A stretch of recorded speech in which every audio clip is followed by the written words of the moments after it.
Good morning, everyone, and welcome to the second session of this bank audit seminar.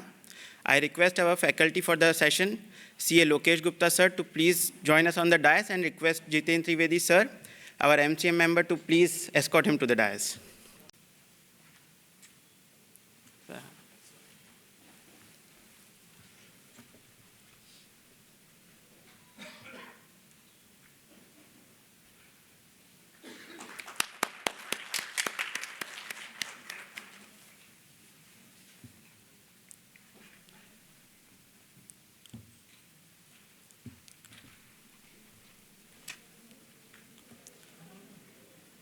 Now I welcome CA Lokesh Gupta sir to please take the session and provide us the insight perspectives of the reporting on long form audit report, that is LFAR.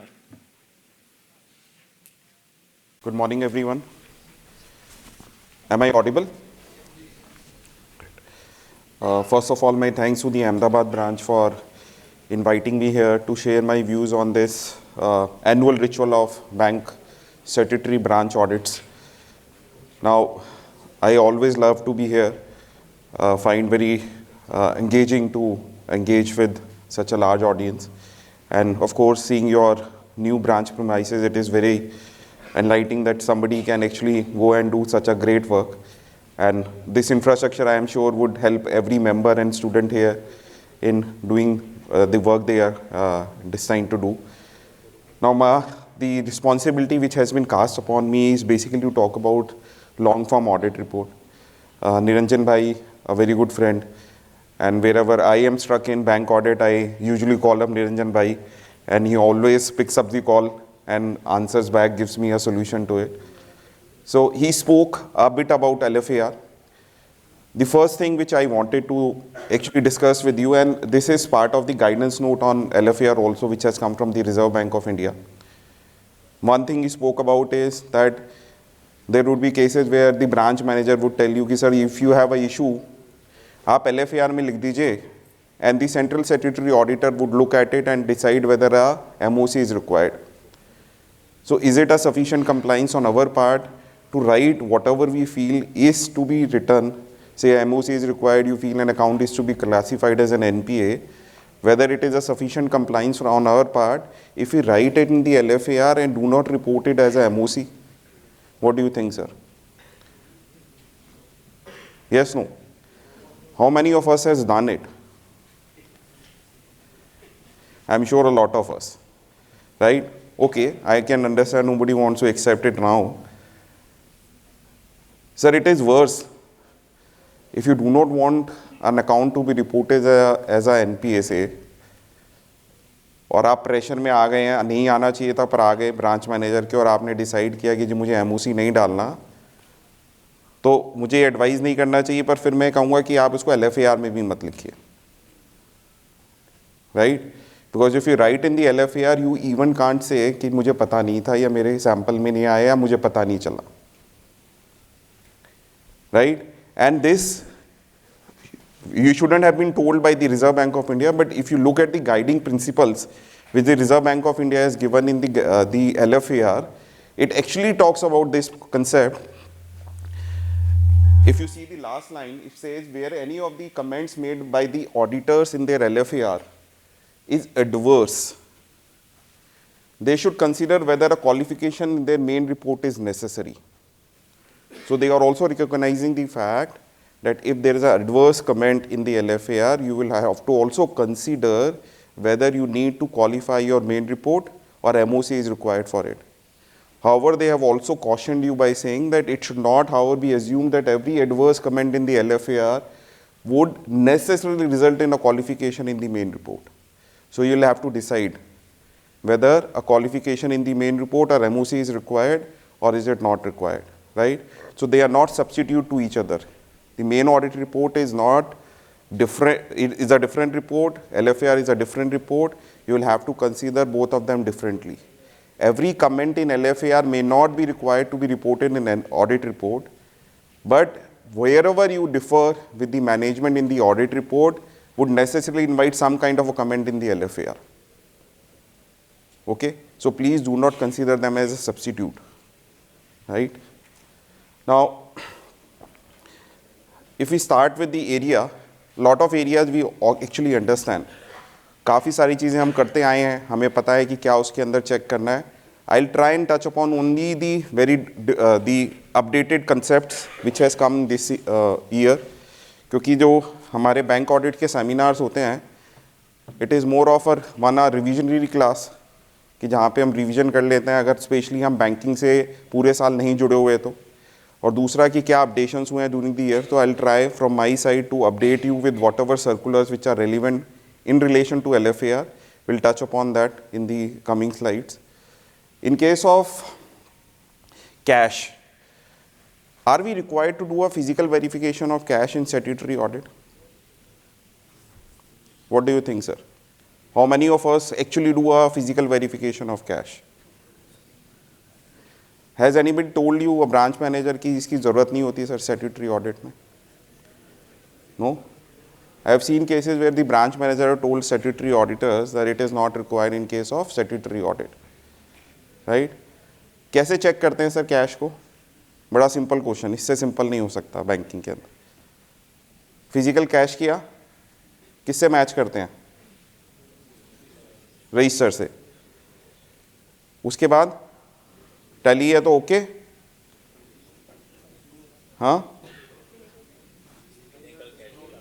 Physical cash को register से match किया, फिनाकल से match किया, accounting software से match किया. Right?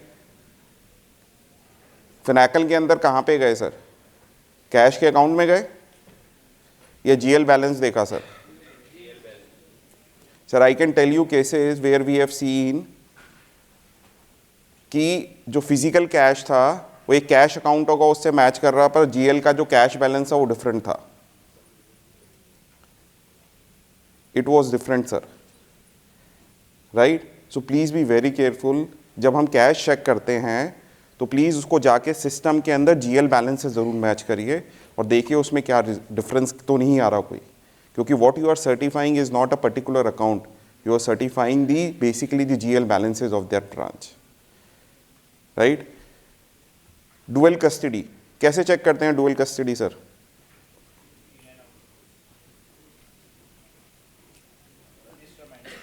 Register maintain होता है. Okay, anybody else?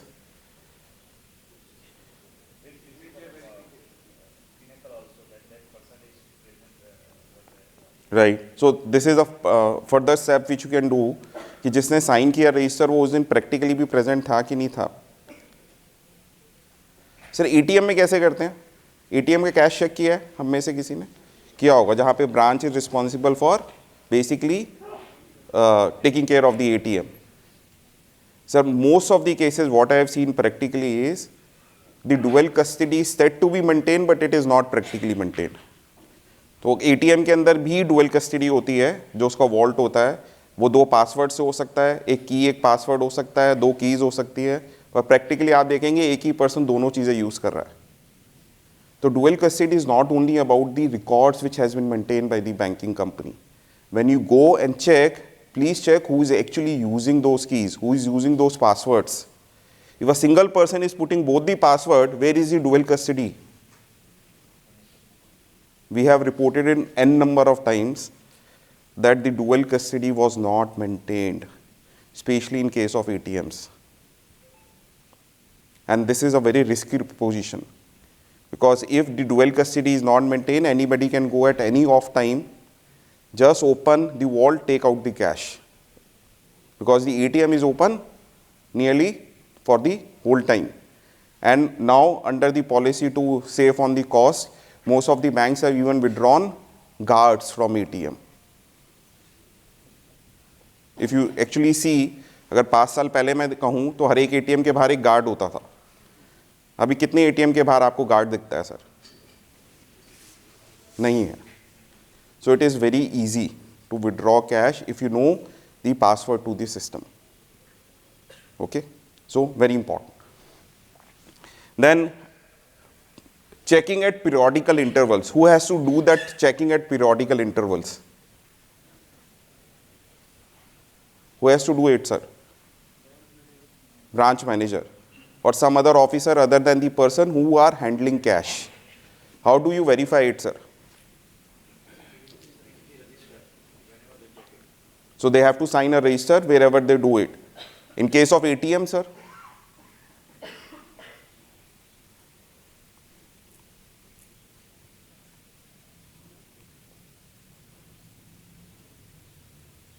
There is a slip which is generated that has to be signed by a third person. Okay? So, because I'll speak on very, very practical aspects, right? So, let us keep on asking question कि अगर मेरे को ये question answer करना है तो मेरे को क्या देखना है, उसका क्या एविडेंस मेरे पास होना चाहिए. निरंजन भाई talked about documentation. So that documentation is very important. अभी हमने एक मेरे को एक वो मिला, शील्ड मिला, उसका एक फोटो खींचा. It is part of the documentation, isn't it? Right? So documentation is equally important.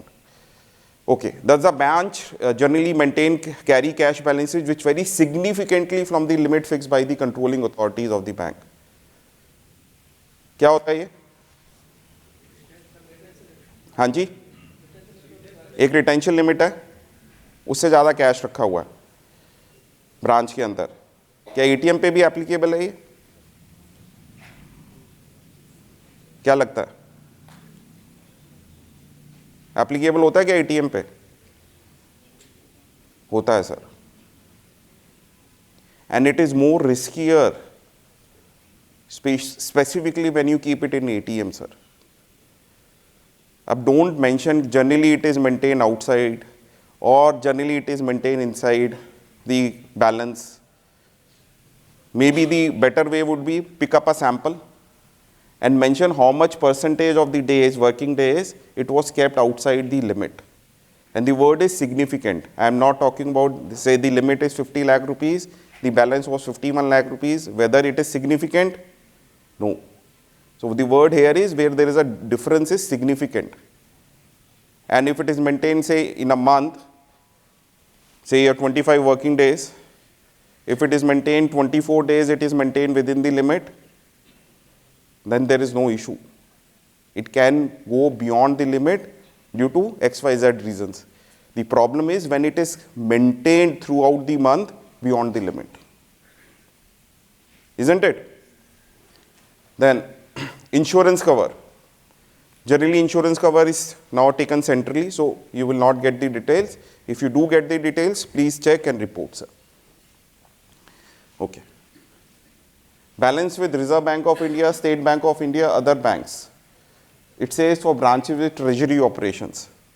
It can also happen, generally now it does not, where branches are maintaining clearing accounts.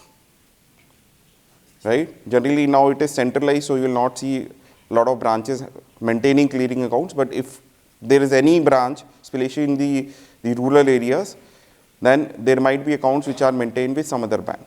So you need to maybe verify there. Okay. Money at call and short notice, generally not applicable. Investments, it is for branches outside India, so we'll just skip. Okay. Now for advances, the most important area, right?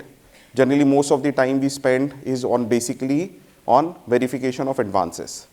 So now here there are basically two areas, two basic issues which we have to check. One, can you tell me any audit report where the auditee or some other regulator is asking you to provide the samples on the face of the audit report, what samples you have taken to arrive at the conclusion which you are mentioning in the report? Any audit report where you have to disclose your samples in the report itself. Do you remember any? Anybody? कहीं पे sample disclose करते हैं audit report में कि ये मेरे samples है, इसके बेसिस पे मैंने ये कंक्लूजन पे आया. हाँ जी. So LFAR has that. They are asking your samples, sir. जिसके बेसिस पे आपने जो अब आप आंसर करने वाले हैं एडवांसेस के एरिया से रिलेशन में, वो आपने किस सैंपल्स के बेसिस पे वो कंक्लूजन अराइव किया, वो आपको यहाँ पे मेंशन करना है. पॉइंट आता है लोन अगेंस्ट फिक्स डिपॉजिट. एक पॉइंट अभी हम डिस्कस करेंगे. आपका जो सैंपल आपने यहाँ पे डिस्क्लोज किया उसमें कोई केस ही नहीं है जिसमें लोन अगेंस्ट फिक्स डिपॉजिट था. पर आप आंसर कर रहे हैं कि जी कोई इशू नहीं मिला मेरे को। कैसे हो सकता है सर? तो या तो आपने सैंपल गलत डिस्क्लोज किया या कंक्लूजन गलत दिया। Isn't it? Do you agree or not? कितने लोगों ने ये ध्यान दिया सर कि मेरा जो सैंपल है और जो मेरे आंसर्स हैं, तो उन आंसर्स को करने के लिए जो जो मैंने सैंपल लिए वो सारे इसके अंदर दिख रहे हैं कि नहीं दिख रहे? नहीं दिया सर, तो प्लीज ध्यान दीजिए। Right? Then it tells you there are some compulsory samples which you have to take, and then there are samples which you will have to take because to answer the queries which are there in the LFAR or to complete your audit you will have to take them. What are the compulsory samples? So उन्होंने कहा जी excess of 10% of the outstanding aggregate balance of the fund base and non-fund base advances of the branch or 10 crores whichever is less. कैसे निकाला sir ये sample? Total advances जिसके अंदर balance आ रहा था fund base का, और नॉन फंड बेस का क्या हुआ? क्या उसको जोड़ा था सैंपल निकालने से पहले? This is the common error sir. हम क्या करते हैं, लिमिट उठाई आउटस्टैंडिंग बैलेंसेस की और उसमें से 10% निकाल लिया, but we forget the word here is fund base plus non fund base sir. You will have to add both to decide the sample, right? So please remember that. आपको total outstanding के अंदर भी fund plus non fund base add करना है, और जब आप sample select कर रहे हैं 10% डिसाइड कर रहे हैं तो उसमें भी fund plus non fund base add करना है, राइट? दूसरा इसमें कंसेप्ट क्या आता है, अगर 10% से ऊपर कोई केस नहीं है तो 10 crore whichever is less, इन दोनों में से जो भी लेस है ये आपके कंपल्सरी सैंपल्स हैं, ये तो आपको लेने ही लेने हैं, देयर इज नो चॉइस। और इसके अलावा आपको कुछ और सैंपल्स लेने पड़ेंगे, कितना सैंपलिंग करना है ये आपके ऊपर है sir. There is no guidance as to how much samples you have to take. Of course you will have to take samples to answer all the queries which are there in the LFAR. तो अगर किसी भी area को आप answer कर रहे हैं उससे रेलिवेंट कोई ना कोई सैंपल आपके पास होना चाहिए, isn't it? तो उसके बाद you will have to mention all those samples which you have to take, which you have taken, total it up, mention the total outstanding of the branch and what percentage you have covered, sir. I think this is the most onerous responsibility as well as LFAR goes, sir. सबसे important, सबसे onerous responsibility कि जो आपने sample में mention कर दिया sir और उसमें कोई आप गलती छोड़ के आ रहे हैं तो फिर आपके पास ये चॉइस नहीं है कहने की कि सर ये मेरे सैंपल में नहीं आया था। Can you understand what is happening here, sir? You are being asked to disclose the samples. You will be held responsible for the samples you have selected, sir. And this is the unique audit report which I have not seen any other audit report where the samples are being asked to be disclosed upfront on the face of the audit report, sir. Right? So please be very careful about what samples you are going to take. And don't wait to go to the branch and then decide what samples are to be taken. You can start your audit the day you receive the letter, sir. तो time की बात की गई निरंजन भाई से, right? तो time कैसे बचा सकते हो सर? यस। सैंपल सिलेक्ट करते टाइम 10% तो सिलेक्ट कर दिए at that point of time, but during the process of audit if we got the hint that there some of the portion of the branch or in the advances we can have to dig deeper, so क्या हमको at the last और कभी अगर मिलता है हमारा audit report, वो अगर बोले कि कैसे आपने ये सैंपल सिलेक्ट किया, तो वो कैसे फिर हम उसका जवाब? देखिए सर, ऑडिट रिपोर्ट बनती है लास्ट में, ठीक है? आपने एक प्रिलिमिनरी सैंपल डिसाइड किया, आपने उस एरिया को चेक किया, आपको बहुत सारी गलतियां मिली and you felt a need to go deeper, so you can increase your sample, there is no restriction sir. ऐसा नहीं है कि मुझे ब्रांच मैनेजर को ये सैंपल पहले डिस्क्लोज करना है और उसके बाद मैंने डिस्क्लोज कर दिया तो मैं फर्दर सैंपल नहीं ले सकता. It is my prerogative sir. Till I am satisfied I do not need to sign the audit report. ये क्वेश्चन बहुत आता है सर. एक डेट आती है हमारे पास, अभी बात हुई इसके बारे में कि ये 15 तक आपको रिपोर्ट साइन करके देनी है. से you are not satisfied with the audit till 15th, you are not ready to sign. नहीं साइन करेंगे तो क्या होगा?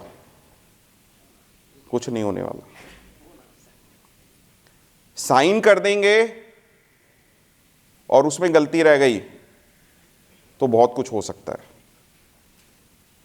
आई एम नॉट सेइंग कि आप इनएफिशिएंट बन जाइए, आप कहिए जी मैं तो करूंगा ही नहीं जो भी डेट दी गई है. This is not my idea of telling you this.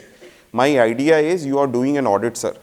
Unless until that satisfaction is reached, you have every right to continue the audit, sir. And I can tell you, sir, we are one of those inefficient auditors which have generally failed to adhere to those timelines, sir. ठीक है? और ऐसा नहीं कि pressure हमारे ऊपर नहीं आता, प्रेशर हमारे ऊपर भी आता है. The only thing is what you can do and what we have been doing is day 1 जाने से पहले एक उनको भेजते हैं रिक्वायरमेंट का letter. Every day when we leave the branch we email them basis that requirement letter anything we have added, anything which has been complied. तो एक तो मुझे भी पता होता है कि मेरा क्या क्या एरिया रह गया है इसमें चेकिंग के लिए ब्रांच के अंदर, और दूसरा मैं ब्रांच मैनेजर को डेली बेसिस पे बोल रहा हूं कि देखो आपने मुझे ये प्रोवाइड नहीं किया. तो व्हेन दैट प्रेशर कम्स कि भाई आपने कंप्लीट नहीं किया, तो I can show them a daily mail saying कि देखो मैं तो पहले दिन से मांग रहा हूं, मेरे को आज तक नहीं दिया गया. तो द प्रेशर गेट्स रिफ्लेक्टेड. वो कहता है अच्छा जी मैं ब्रांच मैनेजर से बात करता हूं. See ultimately we have to learn to act smart sir, right? They do not want to give you time. Everybody knows they are not interested in getting the audit done, right? पहला question क्या होता है branch manager का जब आप जाते हैं branch में, सर कितने दिन का प्रोग्राम है ना? यही पूछता है ना सर. तो उसका आइडिया क्या है सर कि कितनी जल्दी यहां से जाओगे आप. और एक वो कहानी ये भी बताता है, पिछले वाला ऑडिटर ने तो वो वही होटल में बुला के साइन कर दिया था. सबको बताता है सर. तो ऐसा तो नहीं होगा सारे ही होटल में साइन कर रहे होंगे, कुछ तो होंगे जो ब्रांच में भी साइन कर रहे होंगे, पर वो सबको यही बोलते हैं sir. A very interesting case, हमने एक ब्रांच का ऑडिट किया. अगले साल मेरे में से एक हमारा कोई फ्रेंड था सीए कम्युनिटी को, उनको वो ब्रांच मिल गई. उनको भी यही बोला कि होटल में जाके साइन किया. उन्होंने कहा मैं जानता हूँ लोकेश को, उसने तो आपको बहुत परेशान किया होगा, होटल की बात क्या कर रहे हो? कह रहे अच्छा मेरा तो अभी मैं 6 महीने पहले आया हूँ, मैं मिला नहीं था उनसे. तो ऐसा मत सोचिए सर कि उन्होंने कहा कि होटल में साइन हुआ तो होटल में साइन हुआ था. वो सबको यही बता रहे हैं सर, राइट? तो please be very careful. Okay, this we have to keep in mind. Please be very careful before you go to the branch. Try and take out the breakup of all the advances in the branch. Make a preliminary sample कि भाई मुझे ये सब answer करना है, इसके लिए मुझे क्या क्या सैंपल करना है, डिसाइड करके जाइए. You can always change the sample thereon. Sir time limited है तो we'll have to act smart sir, isn't it? तो सैंपल पहले डिसाइड करके जाइए. ऐसा ना हो वहाँ पे जाके आप डिसाइड करने बैठे तो पता चलेगी कि 2 दिन तो ये डिसाइड करने में लग गए कि कौन सा सैंपल हम चेक करेंगे.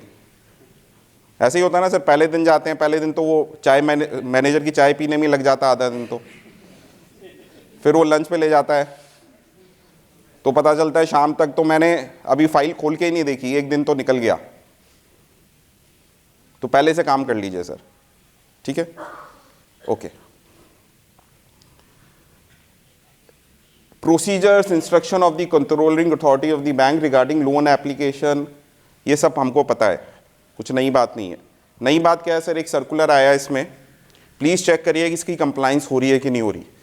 उन्होंने कहा आरबीआई की fact statement for loans and advances 2024 का सर्कुलर है अप्रैल का. उन्होंने कहा डिस्क्लोजर ऑफ केएफएस यानी की फैक्ट स्टेटमेंट, आपका जो इंटरेस्ट रेट है वो, एंड जो इंस्टॉलमेंट है, ये सब आपको डिस्क्लोज करनी है, एक स्टेटमेंट बनानी है, कस्टमर को देनी है बिफोर ही signs the loan agreement, and you have to obtain an acknowledgement sir.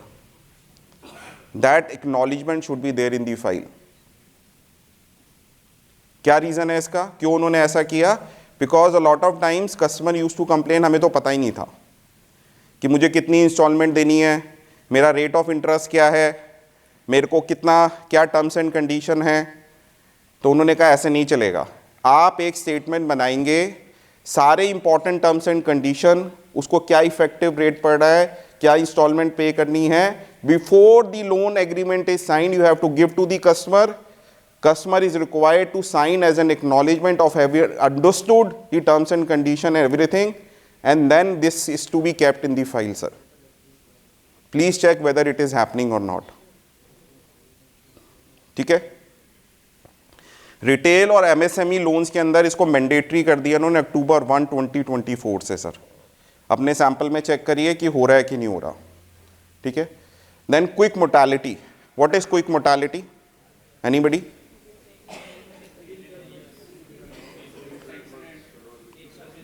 एक साल के अंदर it becomes an NPA from the date of sanction or from the date of transfer, कि अगर कहीं से ट्रांसफर होके आई limit. Why it is so important, why a different point is given sir?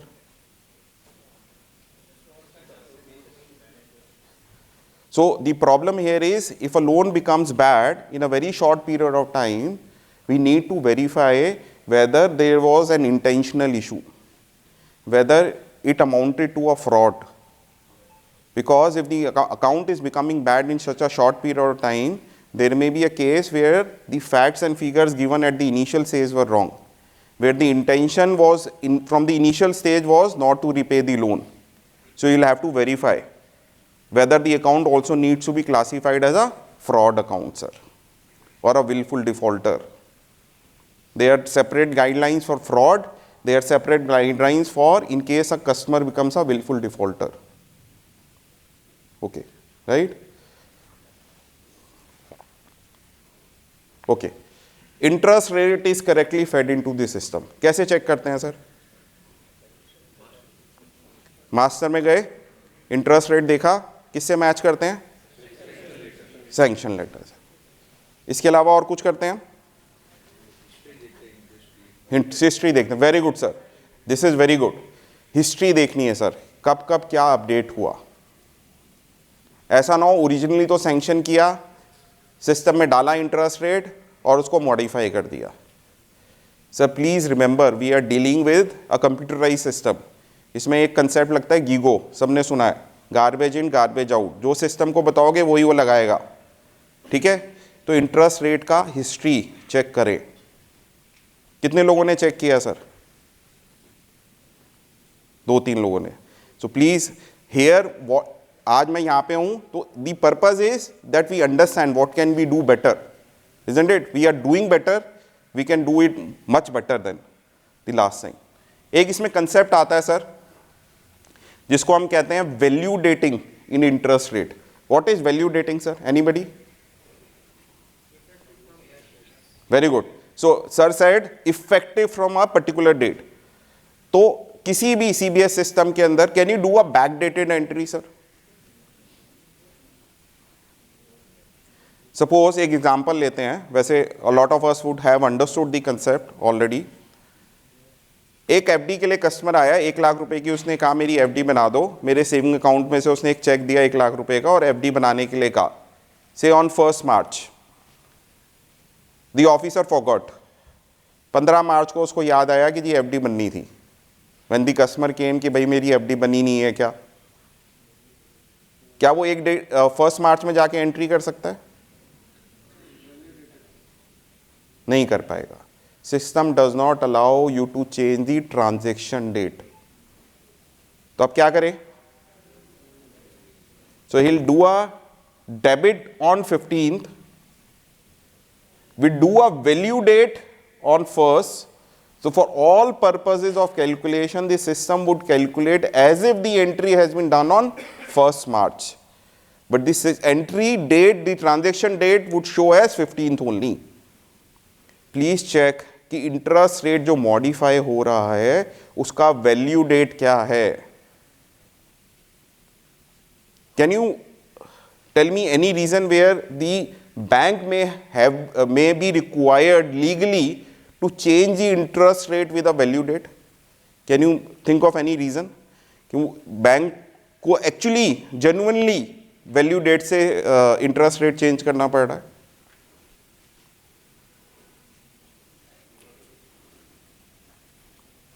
कोई इंस्टेंस पता है आपको? Okay, FDOD, okay, bank rate changes, वो तो सिस्टम में ऑटोमेटिकली चेंज होना चाहिए सर। सर जैसे अगर आपने कोई ईपीसी लिमिट ली, एक्सपोर्ट पैकिंग क्रेडिट, ठीक है, आपने एक्सपोर्ट पैकिंग क्रेडिट लिया for doing an export and you have not been able to do the export itself, तो ईपीसी में क्या होता है, कुछ कंसेशनल रेट ऑफ इंटरेस्ट मिलता है। आपने एक्सपोर्ट नहीं किया तो क्या वो कंसेशनल रेट ऑफ इंटरेस्ट मिलना चाहिए? नहीं मिलना चाहिए। कौन सी रेट से नहीं मिलना चाहिए? हाँ जी, डेट ऑफ डिसबर्समेंट। तो यहाँ पे आपको इंटरेस्ट रेट जो मॉडिफाई करना है वो कौन सी रेट से करना है? एक वैल्यू डेट से करना पड़ेगा। से 1 साल बाद आपको पता चलेगा भाई इसने एक्सपोर्ट नहीं किया और इसको इंटरेस्ट रेट जो लगना था वो हायर इंटरेस्ट रेट लगना था from the date of disbursement which is nearly a year back, so they can do a value dated change in the interest rate, isn't it? तो value dating happens. Please be careful when you check for changes in the interest rate. Please be also careful about any value dated entries. Okay? एक circular आया sir, जब आप इसको check करेंगे interest को, तो ये भी चेक करिए सर उसकी स्टार्ट डेट क्या है। एक सर्कुलर आया सर, कुछ मॉल प्रैक्टिसेस फॉलो हो रही थी, एनबीएफसीज में तो बहुत ज़्यादा थी। क्या होती थी सर? अकाउंट में सैंक्शन डेट से इंटरेस्ट लगना शुरू हो गया, डिसबर्समेंट हुआ ही नहीं है। एडवांस में इंस्टॉलमेंट ले ली है पर amount of loan is shown as the complete amount, the instalment is adjusted at a later date, ठीक है। डीडी बना दिया गया, डीडी हैंडओवर ही नहीं हुआ कस्टमर को, पर उसको इंटरेस्ट डेबिट करके लेना शुरू कर दिया। अकाउंट को डेबिट किया, डीडी बनाया और उसको इंटरेस्ट चार्ज करना शुरू कर दिया, जबकि डीडी हैंडओवर ही नहीं हुआ कस्टमर को। या उसकी कोई इंस्टॉलमेंट आई, उसको किसी ऑफिस अकाउंट में पार्क कर लिया, उसको क्रेडिट एक आगे की डेट में दिया गया और उसको इंटरेस्ट चार्ज करते रहे। These all are something which was a malpractice. RBI came out with this circular on April 29, 2025 और उन्होंने कहा कि आपको ये सब चीज़ें अलाउड नहीं हैं। या आपकी कोई EMI की डेट है, सपोज आपको EMI देनी है 15th को, किसी कस्टमर ने 5th को ही पेमेंट कर दी, तो ऐसा नहीं है कि 15 तक का आप इंटरेस्ट चार्ज करेंगे, you will have to give credit on 5th itself. So these practices were being followed by the banks, especially in NBFC we used to see a lot of these practices being done. तो ये सब उन्होंने बंद कर दिए।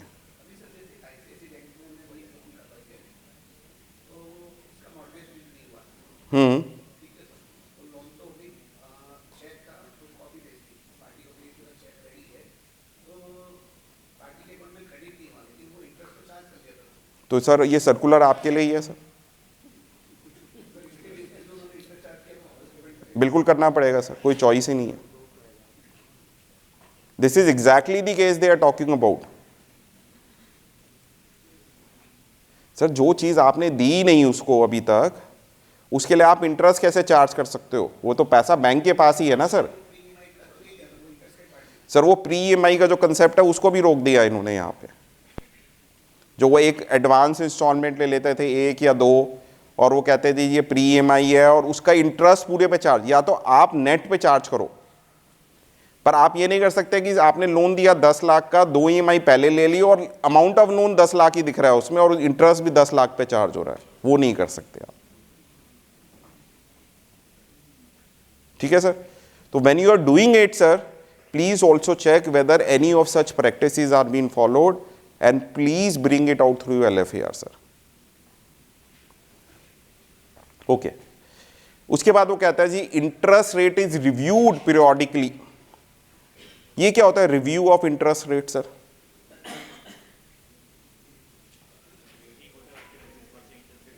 हाँ जी 18 करते हैं. अच्छा रेटिंग करते हैं उसकी वजह से चेंज हो रहा है. Okay this can be one. और कोई? Very good sir. So basically जो ये कंसेप्ट की बात कर रहा है, ये बात कर रहा है जहां पे फ्लोटिंग रेट ऑफ इंटरेस्ट हैं, it is linked to a benchmark, right? That benchmark is changing, so your linked rate should change. पर सपोज करो वो मेरे एमसीएलआर से लिंक्ड है और मेरा एमसीएलआर चेंज होता है, तो क्या इमीडिएटली इसमें चेंज आना चाहिए? नहीं sir. So that is part of your terms and condition of the loan कि कितने फ्रीक्वेंसी से ये रिवीजन होगा and whether that is happening or not sir. This is what they are asking you to check sir. Okay so this you have to do. Okay, then renewal and rollover, a constant problem in bank audit. एक साल पहले limit दी थी, renewal होना था, नहीं हुआ, एक short term review कर दिया गया. आई हैव सीन केसेस जो 5-5 साल से कंटिन्यूएशन में चल रहे हैं, सिर्फ उसमें रोल ओवर हो रहा है या रिन्यूअल हो रहा है शॉर्ट टर्म. कितने लोगों ने ऐसा केस देखा है sir? 1, 2, 3. I am sure lot of us would have seen it. Sir this is not permissible sir, not permissible at all. Short term review is only for the purpose of continuation of that account for some period, not forever sir. Right? Concept क्या है sir? Working capital limits are based upon the current financial position. एक साल में the position would change. So there is a concept of renewal. Renewal should happen before the expiry of the limit sir. ऐसा नहीं है the process would start after the limit has expired.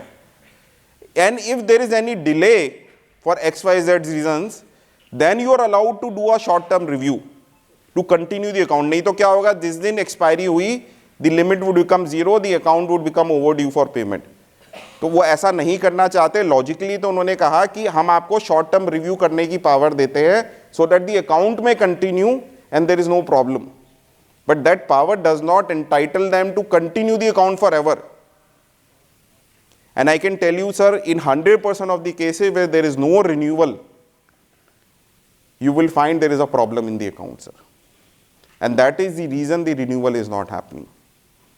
Either the sales are not there, the financial position has deteriorated, the company has closed down, and that is the reason the branch manager would be already aware of the circumstances, would maybe have all the documents with them, and they know they cannot continue the limit at the same level, and if they reduce the limit, the customer would not be able to pay and the account would slip into NPA category.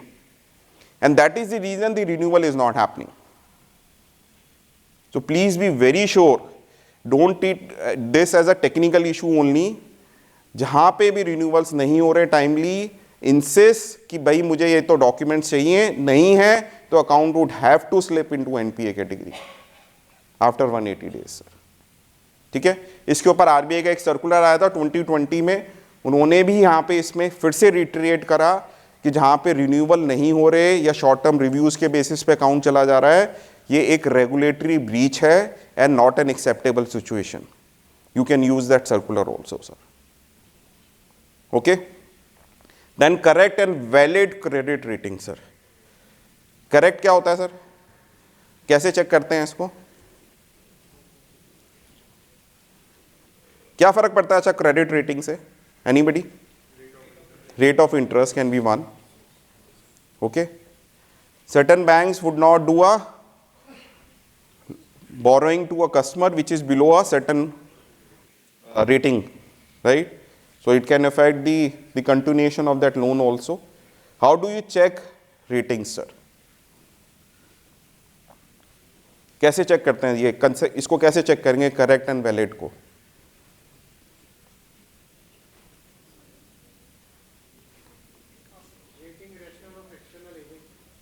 Rational तो क्या है वो एक अलग बात है sir, पर check कैसे करते हैं? मेरे सिस्टम में कोई रेटिंग होगी, उसको चेक किससे करेंगे कि ये करेक्ट है? हाँ जी, एक एक्सटर्नल रेटिंग एजेंसी का एक रिपोर्ट होगा। ये तो हो गया करेक्ट कि उसमें जो लिखा हुआ है और जो उसमें लिखा हुआ मैच कर रहा है। वैलिड का क्या कंसेप्ट है sir?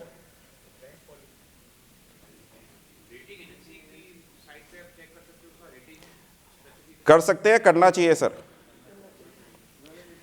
This is valid sir. The rating can be change, it would change every year, it can change in between also. So when you go and check this correct and valid credit rating, don't only rely upon a document which is there in the file. Please go to that website of that credit rating agency, check whether the website displays the same rating or the rating might have changed. So valid means what is valid at this point of time, sir. It might have changed. And of course, when it is degraded, there is a chance that the management might not have updated the degraded rating in the system. Okay? कौन कौन सी agencies इसमें allowed है sir? CARE, CRISIL, ICRA, Acuite, India rating, Infomerics. Brickwork को उन्होंने remove कर दिया था। ठीक है, अक्टूबर 12, 2022 से हटा दिया था। उसकी रेटिंग उसके बाद वैलिड नहीं थी। अभी इन्होंने उसको फिर से रीइंस्टेट किया है जुलाई 10, 2024 से ब्रिक्स वर्क्स को, for rating up to 250 crore sir के लोन्स के ऊपर। This is the latest development, तो आप ये ध्यान रखिएगा। Okay, delegation of beyond the delegated authority. कैसे चेक करते हैं सर डेलीगेटेड अथॉरिटी? प्रैक्टिकली बात करेंगे सर, बिल्कुल, कि आपने आज से कैसे चेक किया और कैसे चेक कर सकते हैं। देन कितने लोगों को sir delegation of financial power का चार्ट उनकी फाइल में है सर, ऑडिट फाइल में?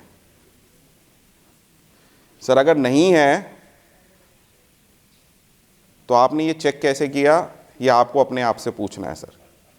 आपको यही नहीं पता था किसका क्या डेलीगेशन है, तो आपने कैसे इस एरिया को चेक किया? और मैं तो पूछ रहा हूं, कोई बात नहीं, अगर किसी रेगुलेटर ने आपसे पूछ लिया तो उस टाइम क्या आंसर दोगे? और जैसे निरंजन भाई ने बताया आपको कि उसके बाद आइए आप सोचो कि भाई ब्रांच मैनेजर से मैंने बड़ी अच्छी दोस्ती कर ली थी और मैं उसको फ़ोन करूंगा और मुझे सर्कुलर भेज देगा, तो ये दिमाग से निकाल दीजिए सर। वो आपको कोई सर्कुलर, कोई गाइडलाइंस, कोई डॉक्यूमेंट प्रोवाइड नहीं करेगा। ठीक है, okay. Without complying with the terms and condition. अच्छा, एक आज ही मेरी सुबह निरंजन जी से बात हो रही थी, तो उन्होंने मेरे को कहा कि ये ज़रूर कवर करना। एक सर्कुलर है सर 2019 का, वो कहता है कि अगर आपकी वर्किंग कैपिटल लिमिट है फंड बेस 150 करोड़ या उससे ऊपर की, तो उसमें 40% should be in form of a working capital term loan. हो सकता है कि आप जिस ब्रांच में करें, जनरली 150 करोड़ का वर्किंग कैपिटल लिमिट एक अच्छा लेवल का लिमिट है, बट अगर आपकी ब्रांच में ऐसा कोई केस है तो चेक कर लीजिए कि क्या उसमें 40% एटलीस्ट उन्होंने उसको कार्व आउट करके वर्किंग कैपिटल टर्म लोन की फॉर्म में दिया है कि नहीं दिया।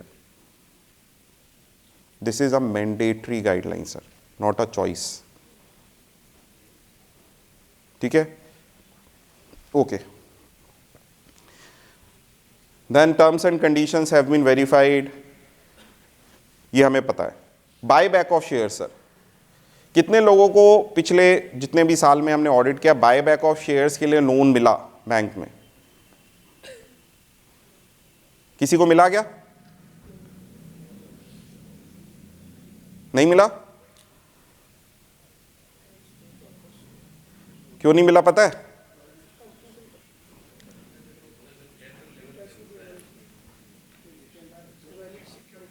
क्योंकि जो स्टैट्यूटरी रिस्ट्रिक्शंस है on the power of the bank to give a loan, उसमें एक पॉइंट है कि bank can not give a loan for buy back of securities, क्योंकि ऐसा कोई लोन दिया ही नहीं जा सकता, इसलिए आज तक आपको ये लोन नहीं मिला। ठीक है, तो क्या आरबीआई को नहीं पता अपने सर्कुलर के बारे में? क्या लगता है?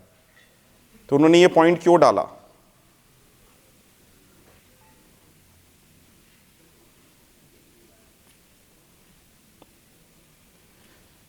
सर उन्होंने पॉइंट इसलिए डाला कि उनको पता है कि it is not allowed, the loan might have been taken for some other purpose and was practically the funds were utilized for buying back the securities, which is not allowed. What you are required to check here is misuse, diversion of fund for buying back the securities. So please do not try and find out a case जहाँ पे लिखा होगा sanction letter में purpose is buyback of securities. That is not going to happen, sir. ठीक है sir, कैसे check कर सकते हैं सर? क्योंकि डाइवर्जन हर एक केस में तो आप नहीं देख पाओगे। ओके, कैसे ऑडिटेड बैलेंस शीट से कैसे देखेंगे सर? Very good. पर आपके पास ऑडिटेड बैलेंस शीट साइन किसकी होगी सर जब आप ऑडिट करने जाओगे?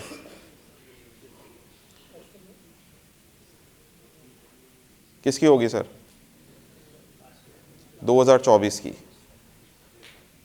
और उसने 24-25 में बायबैक किया तो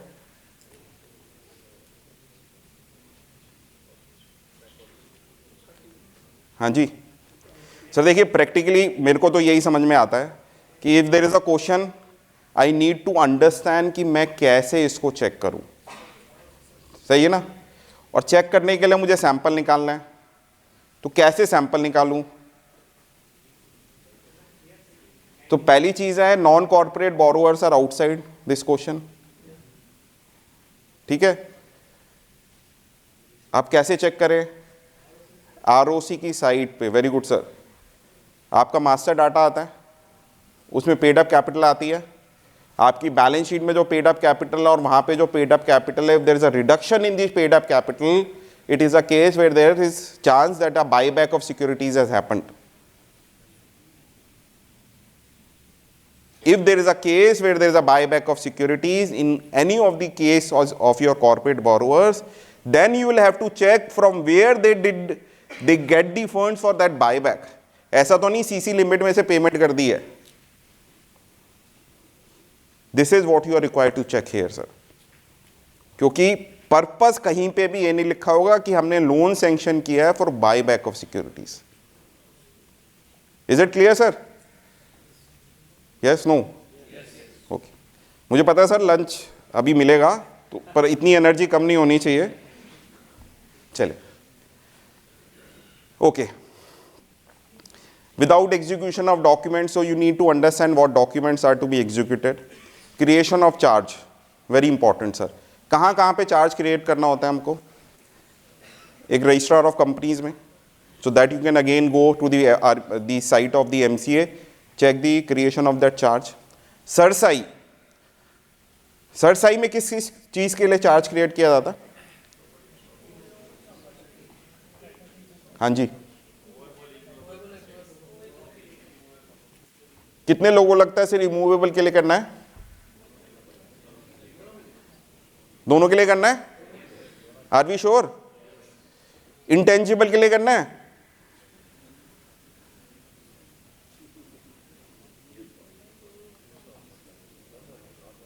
करना है sir. Property under construction, builder property, home loan ले लेते हैं ना, उसके लिए करना है? प्रॉपर्टी एग्जिस्टेंस में नहीं है sir.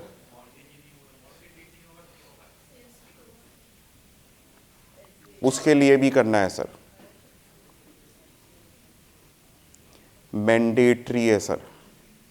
If you want I can give you the circular. और आज नहीं आया सर्कुलर आए हुए भी 5 साल हो गए sir. I can tell you the name of the bank जो मूवेबल एसेट्स पे करता ही नहीं है। 4 साल हमने ऑडिट करके ख़त्म हो गया हमारा पीरियड, एक ब्रांच भी नहीं क्रिएट करती।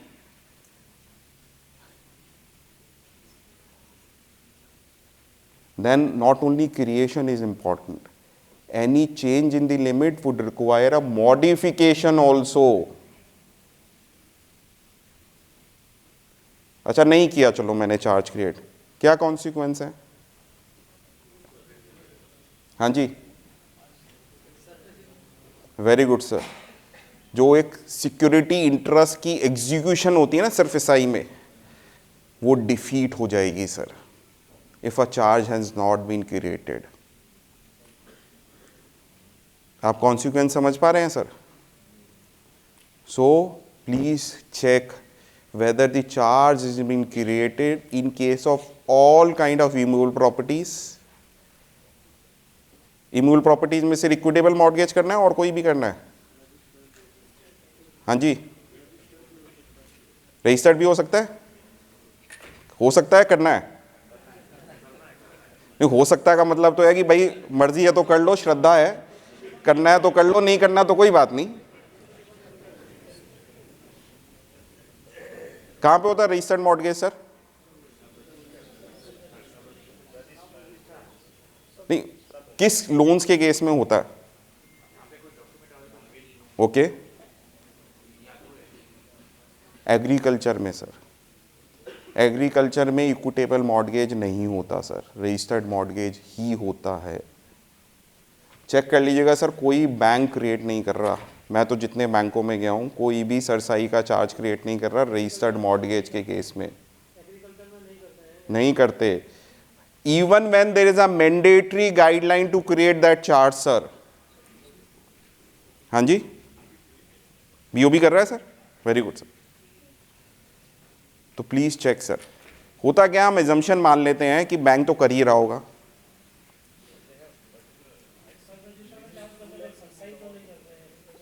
पर करना है सर, वही मैं आपको बात बताने की कोशिश कर रहा हूं, करना है। इनटेंजेबल्स पे भी करना है, प्रॉपर्टी अंडर कंस्ट्रक्शन जो बिल्डर प्रॉपर्टी है उस पे भी करना है।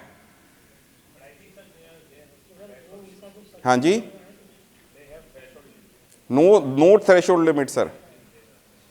मैं आपको सर्कुलर दिखाऊं सर?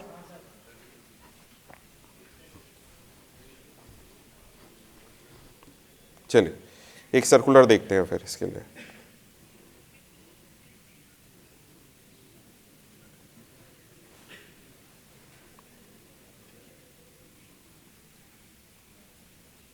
ये क्या हुआ?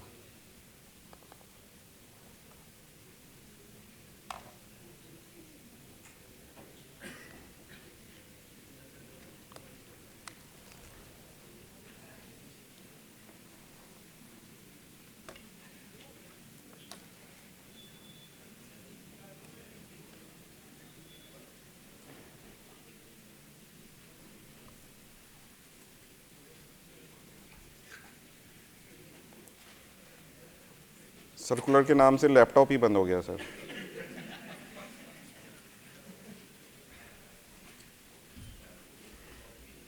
एक सेकंड और। अच्छा, इसके अलावा इतने वो ओपन हो रहा है, हो गया ऑन हो गया। मोटर व्हीकल्स का करना है क्या? अगर कंपनी ने मोटर व्हीकल ली है उसका रजिस्ट्रार ऑफ कंपनीज में होना है क्या? हाँ जी, नहीं हो गया चलो हो गया।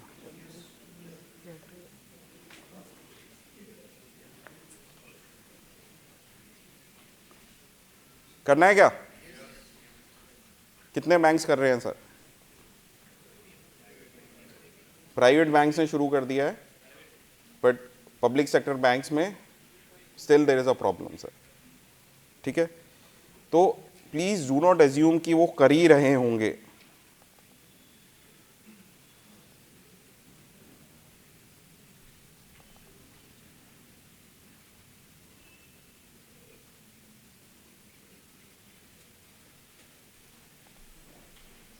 पर लगाऊं?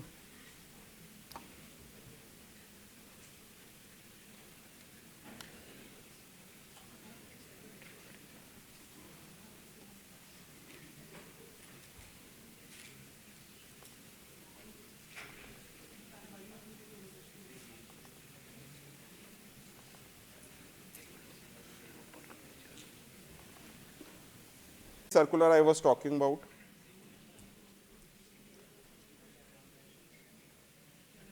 Filing of security interest relating to immovable other than equitable mortgage, movable and intangible assets in CERSAI. This came on December 27, 2018, sir. ठीक है?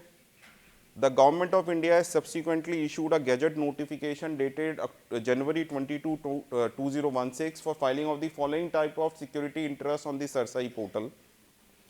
Particulars of creation, modification or satisfaction of security interest in immovable property by mortgage other than by mortgage or depositor of title deeds. So it covers registered mortgage also. Particulars of creation, modification or satisfaction of security interest in hypothecation of plant and machinery, stock, debts including book debts or receivable whether existing or future. Particulars of creation, modification or satisfaction of security interest in intangible assets be know-how, patents, copyrights, trademark, license, franchises. Particulars of creation, modification or satisfaction of security interest in under construction, residential or commercial or a part thereof by an agreement or instrument other than mortgage.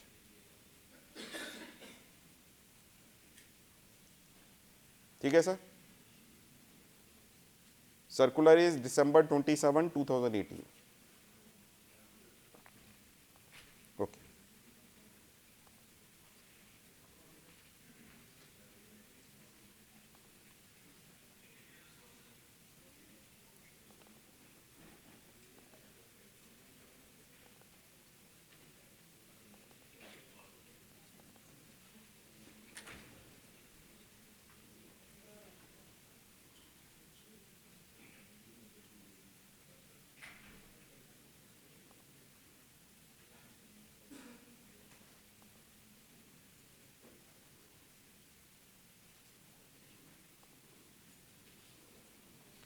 Okay then lien on deposits.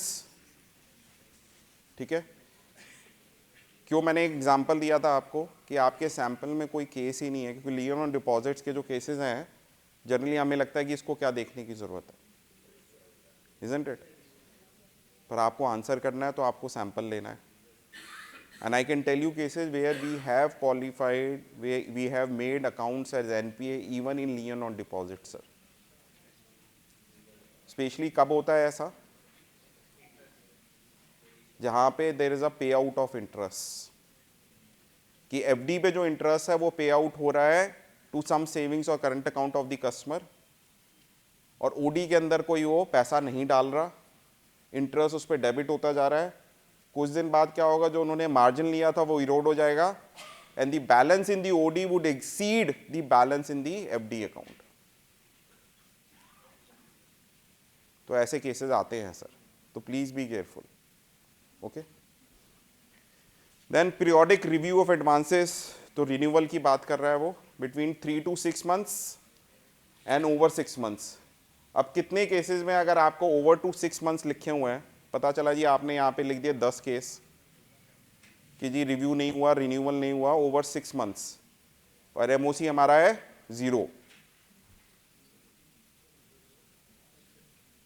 तो आपको हो सकता है कि कोई regulator से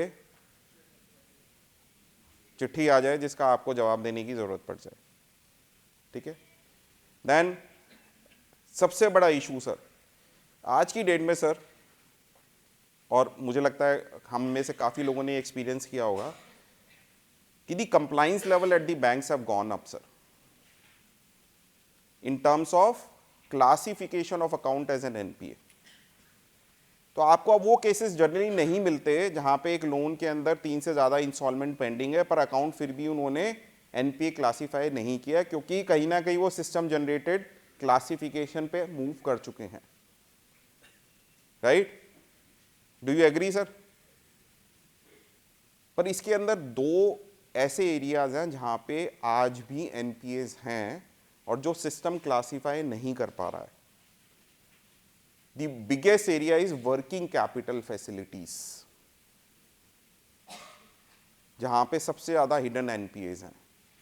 2 reasons, एक तो रिव्यू रिन्यूअल की कमी, तो उसकी जो लिमिट है it may not be reflecting the current situation of the account, and secondly is this DP drawing power sir.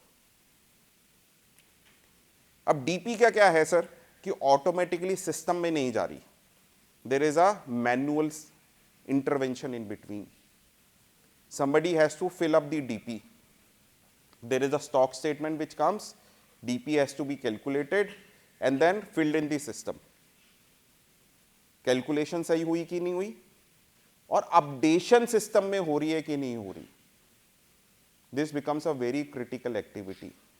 System को आपने बताया ही नहीं कि उसकी डीपी कम हो चुकी है, तो सिस्टम के लिए तो डीपी कंटिन्यू कर रही है at the same level. Neither the system would charge any panel charges for going beyond the DP, nor they would classify an account as an NPA in case it is required to be so classified.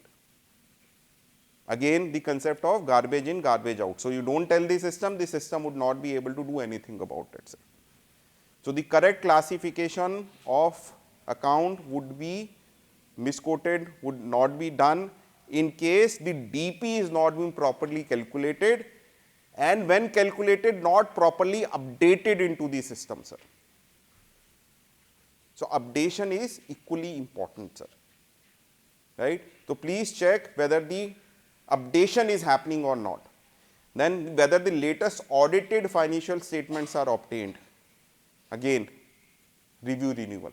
So these are the two critical points when we go for a bank audit: review renewals based upon the audited financial statements, and secondly is the updation of the drawing power. Please be very careful, क्योंकि आपको अब वो cases नहीं मिलते जहाँ पे clean कि भाई 4 इंस्टॉलमेंट पेंडिंग थी, एनपीए नहीं किया, ऐसा नहीं मिलता।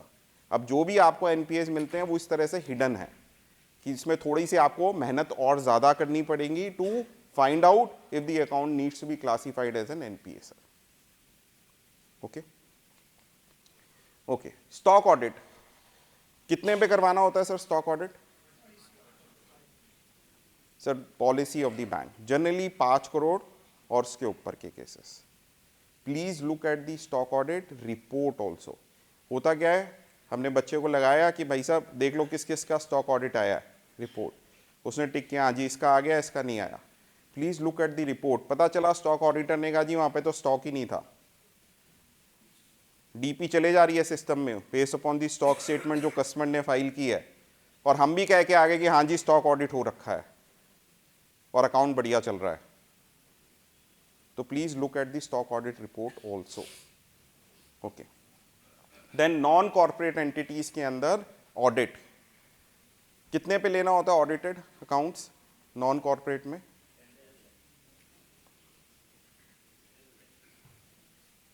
सर आरबीआई ने कोई लिमिट प्रिस्क्राइब नहीं कर रखी। कभी 10 लाख हुआ करता था सर, वो खत्म हो चुका था आज से 10 साल पहले, पर क्योंकि एलएफईआर में 10 लाख लिखा हुआ था आज तक हम 10 लाख के हिसाब से चले जा रहे थे। अब यहाँ पे 10 लाख हट गया पर अभी भी हम 10 लाख के हिसाब से चल रहे हैं। तो please ask the bank to provide you a policy कि कितने अमाउंट के ऊपर नॉन कॉर्पोरेट बोरोवर्स के केस में ऑडिट इज मैंडेटरी। अब वो कहेगा सर इसमें तो टैक्स ऑडिट तो होगा नहीं, तो tax audit is not mandatory sir. Audit can be done other than by a where there is a requirement of a statute sir. You can do a voluntary audit also. The report being issued by a chartered accountant, of course, would have to comply with SS 700, right? So don't be fooled by the fact कि भाई ये तो 44 AD में disclose करता है, 10 करोड़ की limit हो चुकी है, बैंक में भी सेइंग कि जी सर्कुलर में कि जी 2 करोड़ के ऊपर हमारे को चाहिए, तो ऐसा कुछ फंडा नहीं है। 2 करोड़ के ऊपर there may not be requirement of a tax audit, so he may not issue a 3CA, 3CD, 3CB, 3CD, right? But still an audit can be done and a report can be issued, sir. Okay? Due diligence report, ये क्या होती है sir? हाँ जी,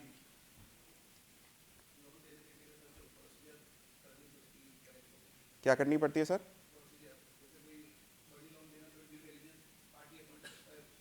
okay, ये तो कुछ आपने ऐसा बना दिया जैसे कि कोई कंपनी में इन्वेस्ट कर रहे हो तो एक ड्यू डिलीजेंस होती है, वो भी ड्यू डिलिजेंस होती है सर, पर ये उसको रेफर नहीं कर रहा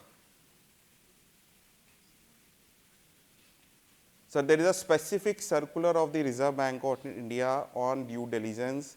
it provides the format of the due diligence report also, where it is applicable, wherever there is a multiple banking arrangement of a customer. It is a mandatory requirement. Half yearly होती है, साल की 2 reports हैं.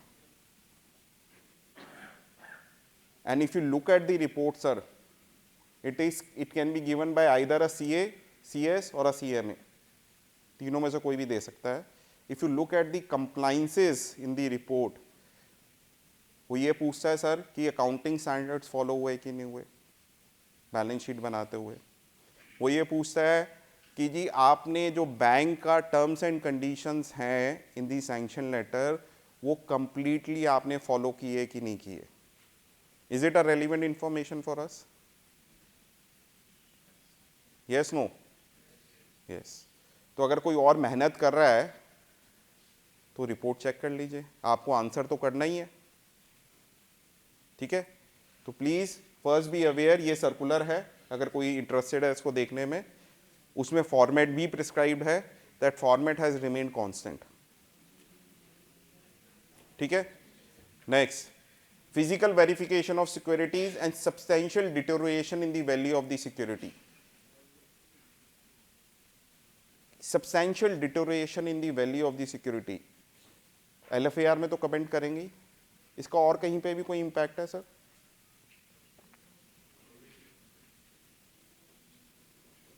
Account standard है.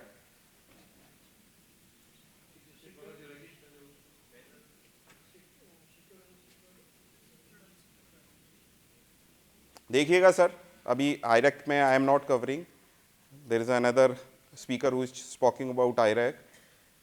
कहीं पे IRAC norms में भी it talks about substantial deterioration in the value of the security. And you may be required to classify an account as an NPA in case there is a substantial deterioration in the value of the security. तो please जब आप LFAR भर रहे हैं ना, ये भी देखते जाइए कि क्या इसका इंपैक्ट मेरी मेन ऑडिट रिपोर्ट में कहीं पे आ रहा है. ठीक है, ओके. और कोई इश्यूज जो आपने देखे हो, डेफिशिएंसीज, वो यहाँ पे मेंशन कर सकते हैं. इंश्योरेंस कवर की बात कर सकते हैं. इंश्योरेंस आपने हम में से बहुतों ने देखा होगा, क्या क्या देखते हैं इंश्योरेंस में? अंडर इंश्योर्ड, स्टॉक की वैल्यू सपोज करो चेंज होती रहती है पूरे साल में, जनरली मेंटेन होती है 5 करोड़ की, पर बीच में देखा आपने 7 करोड़ भी हो गया था. कितने का इंश्योरेंस लेना है? नहीं, 10% एक्स्ट्रा तो नहीं लिखा सर. वो तो उसमें होता है जब LC लेते हैं तो उसमें 110% का लेते हैं. लिखते हैं तो बहुत अच्छी बात है सर. ठीक, हाँ, पर at least peak value should be covered. एक इंश्योरेंस कवर्ड है. जनरली सर 2 इंश्योरेंस चाहिए होते हैं, एक फायर अर्थक्वेक वगैरह को कवर करता है और एक बर्गलरी को कवर करता है. तो चेक कर लीजिए कि दोनों कवर्स हैं कि नहीं है. ठीक है, theft and burglary are different under law. ठीक है, तो उसका कवर अलग लेना पड़ता है. इमूवेबल प्रॉपर्टीज का कवर ले रखा है कि नहीं ले रखा, उसमें बैंक क्लॉज मेंशन है कि नहीं है. ठीक है, okay. Red flag account sir, ये मैं देख रहा था कि कल आपको रेड फ्लैग अकाउंट के बारे में कोई सेशन भी हुआ है, तो आई एम नॉट श्योर कितने लोग कल थे, but what is red flag account sir?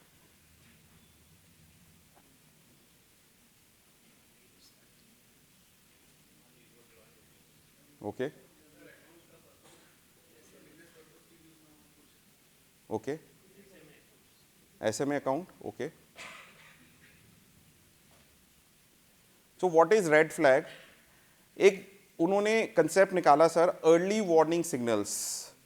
पहले RBI ने प्रिस्क्राइब भी कर रखी थी लिस्ट अर्ली वार्निंग सिग्नल्स की, और उन्होंने कहा था कि bank can make modification to the list also, they can increase also, they can decrease also, so they can prepare their own early warning signals.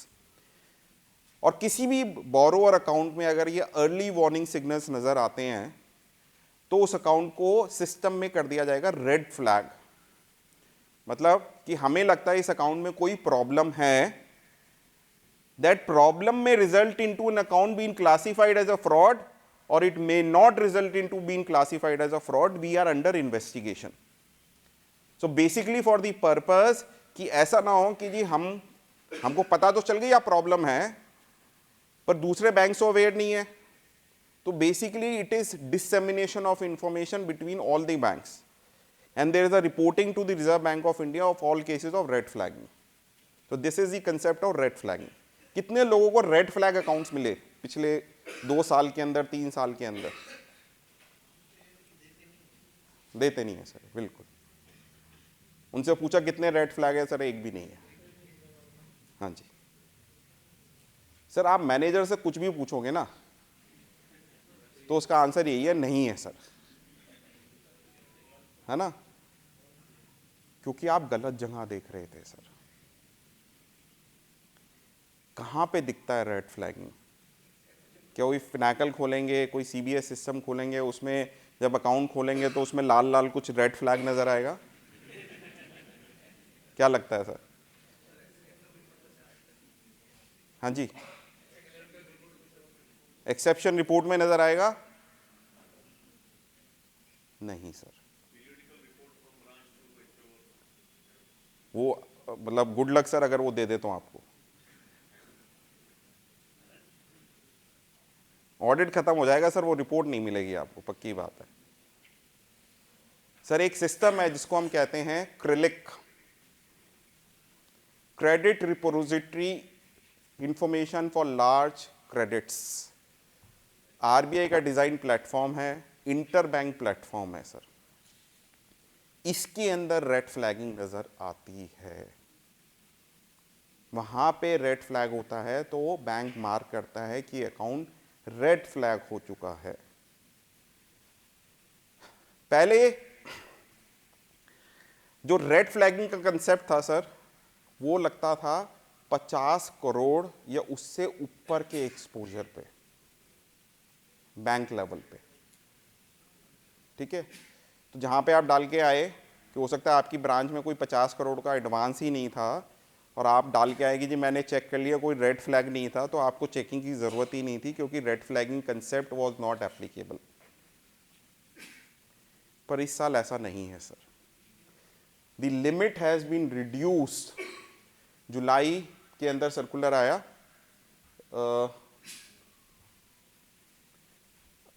The limit has been reduced to 3 crore now with effect from July 15, 2024 sir. 50 से सीधा 3 करोड़ पे ले आए हैं sir. तो please be careful. अब 3 करोड़ या उससे ऊपर का कोई भी एक्सपोजर आपकी ब्रांच में है, उस पर red flagging has become applicable. Check कहां पे करनी है सर? क्रिलिक के अंदर। क्रिलिक की पहले लिमिट थी 5 करोड़ की, ठीक है। इसके साथ एक रेलिवेंट क्वेश्चन और भी आता था sir.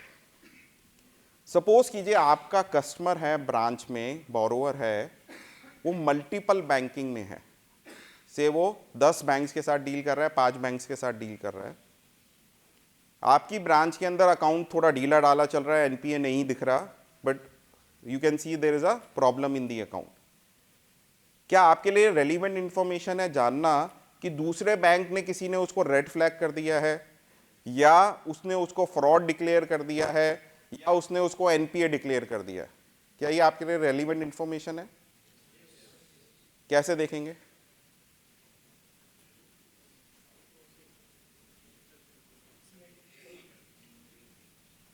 So sir, you can go to the Crilic platform. आप नहीं एक्सेस कर सकते directly, you will have to ask the branch manager to provide you the report as on 31 March of that customer. उसमें जितने banks के साथ उसकी borrower की लिमिट है, सब उसमें रिपोर्टिंग करता है और उसके अंदर वो एक्चुअल रिपोर्टिंग कर रहा होगा विदाउट वेरीफाइंग क्रिलिक फॉर एनी एक्सपोजर। अब ये 5 से उन्होंने 3 करोड़ कर दिया है जुलाई 15 से, ठीक है। विदाउट वेरीफाइंग दिस क्रिलिक रिपोर्ट, अगर आप अपना ऑडिट कंप्लीट कर रहे हैं, you are not actually completing the audit sir, you are missing out a very vital piece of information which affects your audit. ठीक है सर, ये चॉइस नहीं है ना, अगर नहीं करेगा रिपोर्टिंग करनी ही करनी है, चाहे पॉजिटिव है चाहे नेगेटिव है, चॉइस नहीं है। I can tell you an example sir, 2 साल पहले हमने एक ब्रांच के अंदर एक अकाउंट के अंदर हमने कहा कि there is a diversion of fund, और हमने बहुत सीरियस उसमें इश्यूज रेस करे। उन्होंने कहा नहीं जी अकाउंट तो बहुत बढ़िया चल रहा है हमारा, ठीक है, कहीं पे रिपोर्टिंग नहीं थी ब्रांच की। जब हमने उसकी क्रेडिट रिपोर्ट निकाली तो वही बैंक ने उसको SMA रिपोर्ट कर रखा था सर, SMA 2 के अंदर। जो बैंक हमें कह रहा है कि ये अकाउंट तो बहुत बढ़िया चल रहा है, there is no problem in the account, वो क्रेडिट के अंदर खुद उसको SMA 2 रिपोर्ट करके आ रहा है सर। ठीक है, तो please be very careful. Okay, top 5 standard large advances, ये आपको लेने ही लेने हैं अपने सैंपल के अंदर और उसके बारे में रिपोर्ट करना है। Okay, then asset classification, provisioning of advances and resolution of stress assets, ये पूरा एक आपका चैप्टर है, तो मैं इसके बारे में कुछ ज़्यादा बात नहीं करूँगा। ऑटोमेशन, निरंजन जी आपको बताया कि एक सर्कुलर आया था, उन्होंने कहा कि जी जितना NPA क्लासिफिकेशन है, अपग्रेडेशन, डाउनग्रेडेशन, प्रोविजनिंग, सब कुछ, और income recognition, D recognition shall be system driven. और उन्होंने कहा अगर कोई भी आप एक्सेप्शन देंगे तो 2 लेवल ऑथेंटिकेशन होगा, और ये रिपोर्ट अंडर ऑडिट है, मतलब इसकी ऑडिट में वेरिफिकेशन होनी है। कितने लोगों ने सर ये ऑटोमेशन की एक्सेप्शनल रिपोर्ट मांगी है ब्रांच से?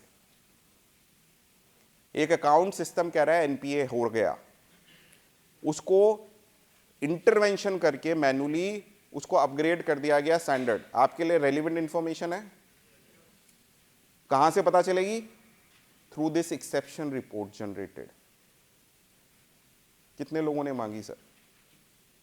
नहीं मांगी तो मांगनी शुरू कर दीजिए sir. It is a very very critical piece of information which should be checked before you complete your audit. The branch manager, आप इस सर्कुलर को रेफर करिए, उसमें लिखा हुआ है there is an exception, you can do an exception, और उसकी एक रिपोर्ट जनरेट होगी, ऑडिट ट्रेल जनरेट होगा, and that audit trail is required to be audited. तो आप उसको रेफर करिए, कहिए कि जी वो जो ऑडिट ट्रेल जनरेट हुआ है वो मुझे प्लीज प्रोवाइड करिए अपनी ब्रांच का। ओके, चलिए, रीस्ट्रक्चर रीफेस नेक्स्ट चैप्टर में है तो हम छोड़ रहे हैं इसको। ठीक है, अपग्रेडेशन, NPA अकाउंट्स का अलग सिस्टम है, रीस्ट्रक्चर्ड अकाउंट्स का अलग है, will not get into it. Process under IBC, appropriate claims for credit guarantee, ECGC, CGTMSC, ECLGS and others। ठीक है, CGTMSC हमें पता है, ECGC हमें पता है, ECLGS ये कौन सा है? जो कोरोना काल में हुआ था सर। सर इसके सर्कुलर पढ़िएगा, ECLGS के अंदर बहुत सारे क्लेम मना कर दिए गए हैं क्योंकि उसकी कंप्लाइंस नहीं करी बैंक ने, जो वो सर्कुलर की गाइडलाइंस थी। I can show you a lot of circulars जहां पे उन्होंने क्लियरली मेंशन कर दिया कि claim has not been done as per the requirement of the circular, hence claims have been rejected sir. तो प्लीज चेक कर लीजिएगा जहां पे क्लेम्स आउटस्टैंडिंग है लॉन्ग पीरियड से, क्योंकि वो उसका स्टेटस क्या है। हो सकता है कि वो रिजेक्शन में पड़े हो और यहाँ पे बैंक आपको बता रहा हो कि ये क्लेम आउटस्टैंडिंग है। ठीक है, okay, valuation reports, then compromise settlement and write off cases. इसका सर लास्ट ईयर एक सर्कुलर आया 2023 में, which is specifically on framework for compromise settlement and technical write off. अगर आप इस एरिया को आंसर करना जा रहे हैं तो विदाउट चेकिंग दैट सर्कुलर आप नहीं कर पाएंगे। ठीक है, कैसे चेक करें कितने केसेस हैं कॉम्प्रोमाइज सेटलमेंट और राइट ऑफ के? एक तो तरीका है ही कॉमन, कि ब्रांच से पूछ लेते हैं, और उसका आंसर पूछने की ज़रूरत नहीं है, मैं अभी बता देता हूं कि एक भी नहीं है केस सर।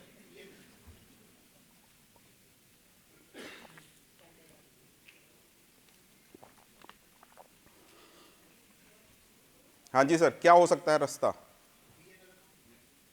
ओके ओके, अच्छा, कॉम्प्रोमाइज या टेक्निकल राइट ऑफ या सेटलमेंट किस केस में होगा? जो इस साल में एडवांस दिया उसका होगा? नहीं होगा। तो पुराने एडवांस का होगा? तो सर सबसे पहला काम पता है आपको क्या करना है? जब ऑडिट पे लास्ट ईयर की जो लिस्ट है ना एनपीए की, और जो इस ईयर की लिस्ट है एनपीए की, उसको मैच कर लीजिए। 3 इश्यूज निकलेंगे उसमें। एक जो अकाउंट पिछले साल एनपीए था, इस साल भी एनपीए है। एक जो अकाउंट पिछले साल एनपीए था, इस साल एनपीए नहीं है। और एक जो पिछले साल एनपीए था, वो पिछले साल एनपीए नहीं था, इस साल एनपीए। तीनों में आपको कुछ चेक करना है सर। जो पिछले साल एनपीए था और इस बार भी एनपीए, क्या देखना है सर उसमें?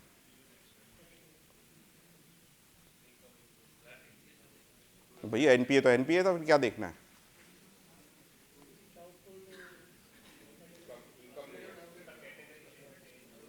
Sir date of NPA check कर लीजिएगा सर। ऐसे केसेस मिलेंगे कि पिछले साल इसकी एनपीए की डेट थी से 1 अप्रैल 2023, और इस बार एनपीए की डेट है 1 अप्रैल 2024।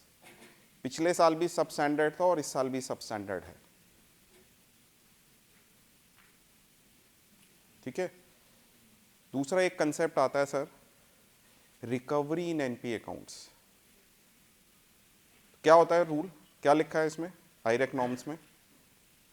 अगर कोई रिकवरी होती है एनपीए अकाउंट में, हाँ जी, पहले इंटरेस्ट, फिर प्रिंसिपल।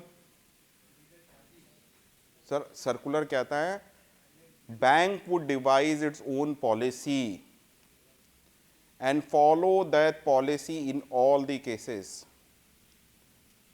कोई बैंक कह रहा होगा प्रिंसिपल पहले एडजस्ट होगा, कोई कहेगा इंटरेस्ट पहले एडजस्ट होगा, कोई कहेगा पहले मैं चार्जेस रिकवर करूंगा। पहले पॉलिसी चेक करिए। होता क्या है सर, प्रैक्टिकली बताता हूं आपको। अकाउंट एनपीए, इंटरेस्ट एप्लीकेशन बंद हो गई है अकाउंट, रिकवरी आई, अकाउंट को क्रेडिट कर दिया, अभी एनपीए से बाहर नहीं आया, क्या होगा इसमें?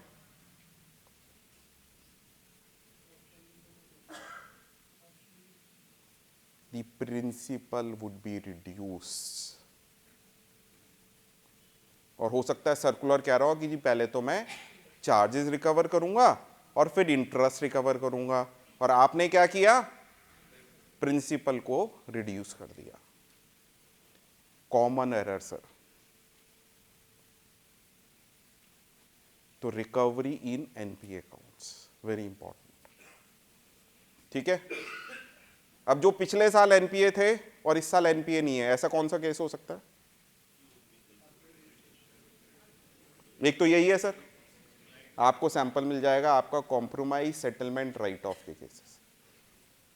दूसरा अपग्रेडेशन हो गया, वो आपको कवर कर लिया जाएगा कि अपग्रेडेशन कब हो सकता है। सर ऐसे भी केस देखे हैं, मेरे पास किसी का फोन आया, एग्रीकल्चर ब्रांच का ऑडिट कर रहा था। पिछले साल उसके अंदर सपोज 8,000 अकाउंट थे जो एनपीए थे।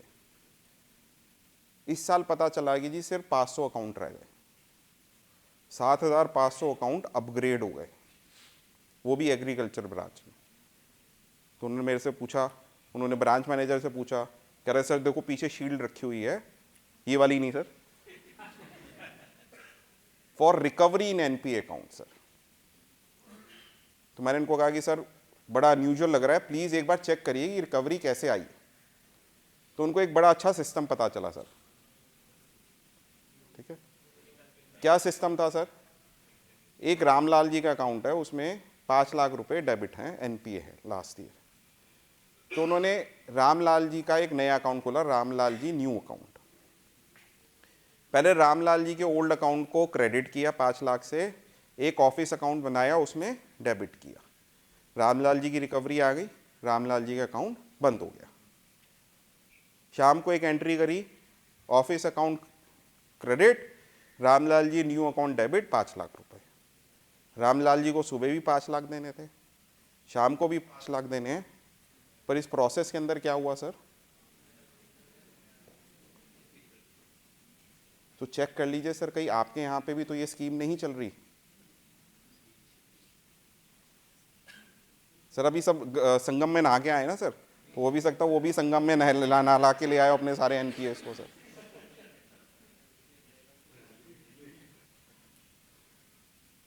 जो अकाउंट पिछले साल एनपीए थे नहीं थे और इस साल एनपीए, उसमें क्या देखना है सर?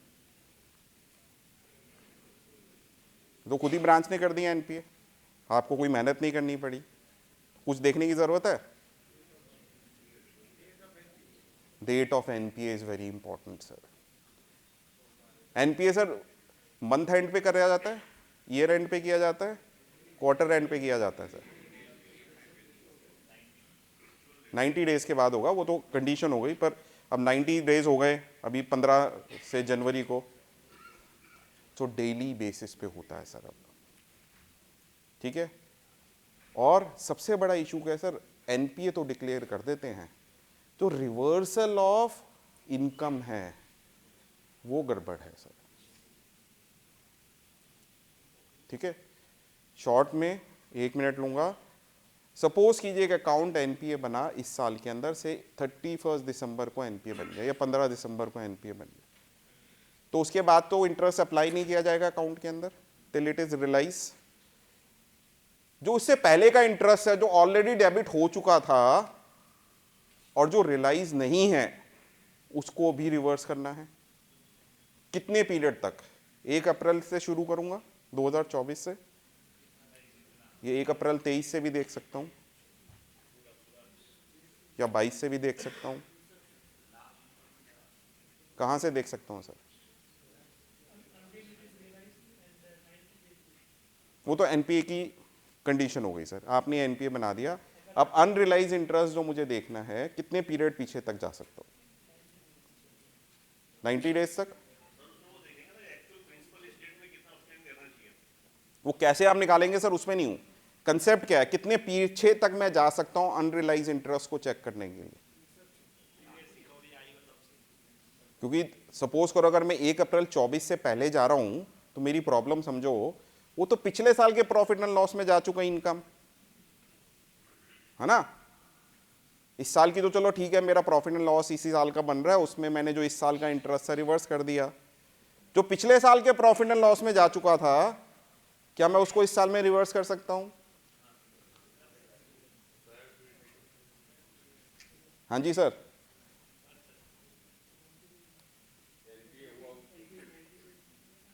तो इसलिए मैं आपसे पूछ रहा हूं, क्या मैं 1 अप्रैल 24 से पीछे जा सकता हूं या नहीं जा सकता? कितने लोगों को लगता है जा सकते हैं सर? 3-4 लोगों को। और कितने लोगों को लगता है नहीं जा सकते? वो भी 3-4 है। और बचे हुए लोग कहां पे है sir?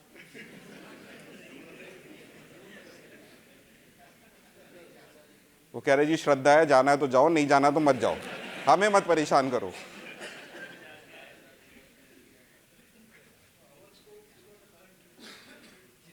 Sir, RBI circular says you can go up to the inception of the loan, the date of disbursement.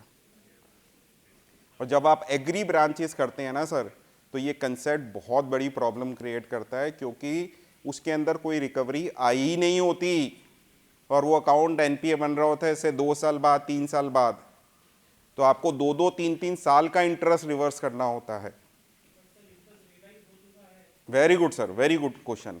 जो मैंने आपको कहा कि भाई जो इस साल से पीछे का इंटरेस्ट है उसका क्या करें, तो वो भी रिवर्स होगा इस साल की इनकम से। तो क्या वो प्रायर पीरियड बन जाएगा?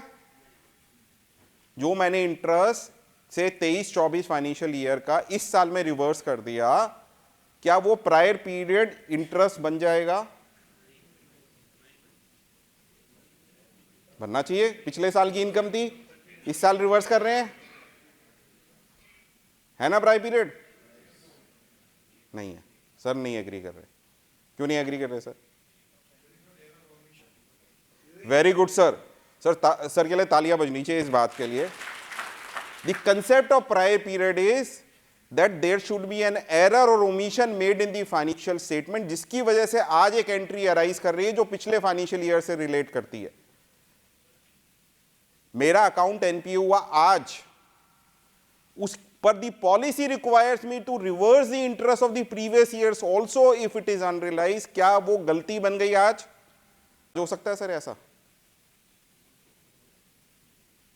बताइए सर, हो सकता है नहीं हो सकता? नहीं हो सकता। क्यों नहीं सर? बीजी तो ब्रांच से इशू होती है। स्विफ्ट डोमेस्टिक बीजी के लिए एप्लीकेबल ही नहीं है।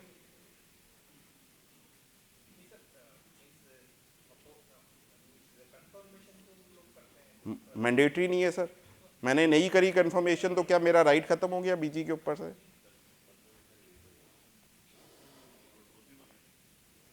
पॉसिबल है sir. I can show you a case right now. 2 साल पहले बेंगलोर के अंदर एसबीआई की ब्रांच के अंदर सिमिलर फ्रॉड हुआ है। ब्रांच मैनेजर अभी कस्टडी के अंदर है। इसको रोकने के लिए एक गाइडलाइंस आई कि जो आप बीजी इशू करेंगे वो प्री प्रिंटेड स्टेशनरी पे करेंगे, जो प्री नंबर्ड स्टेशनरी होती है, जैसे आपकी एफडी की होती है। और बीजी क्योंकि इसका कोई स्टैंडर्ड फॉर्मेट नहीं होता, वो 1 पेज में भी हो सकती है, 4 पेज में भी हो सकती है। तो आप रजिस्टर मेंटेन करेंगे जिसके अंदर आप कितना सिक्योरिटी फॉर्म से कितना सिक्योरिटी फॉर्म आपने यूज किया for a particular BG mention करेंगे। जो बीजी प्रिंट होगी 3 कॉपी में प्रिंट होती है, एक एप्लीकेंट की कॉपी, एक बेनिफिशियरी की कॉपी, एक ऑफिस कॉपी। कितने लोगों ने ये फॉलो किया है सर? कितने बैंक्स ने? Sir private banks are doing it sir. आप देखो, जो बीजी अगर किसी केस में कस्टमर के पास आती है which has been issued by some may be ICICI और एचडीएफसी बैंक और आईडीएफसी बैंक और Kotak bank, they are issued on security form serial numbered, but public sector banks are not doing it. And it is a mandatory condition even if you go to the master direction or guarantees and co-acceptances issued by the Reserve Bank of India today, it asks you to check this even today.